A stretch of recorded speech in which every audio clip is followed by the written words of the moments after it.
for one more.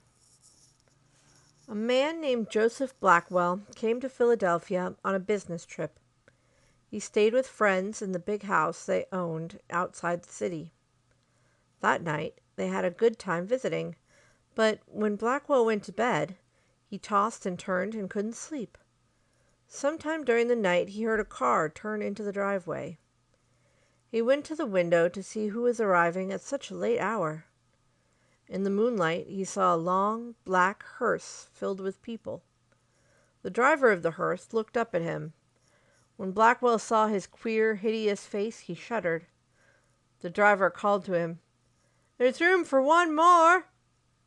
Then he waited for a minute or two, and he drove off. In the morning, Blackwell told his friends what had happened. "You were dreaming," they said. "I must have been," he said, "but it didn't seem like a dream." After breakfast, he went into Philadelphia. He spent the day high above the city in one of the new office buildings there. Late in the afternoon, he was waiting for an elevator to take him back down to the street. But when it arrived, it was very crowded. One of the passengers looked out and called to him.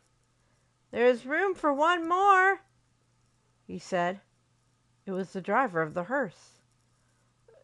"No, thanks," said Blackwell. "I'll get the next one."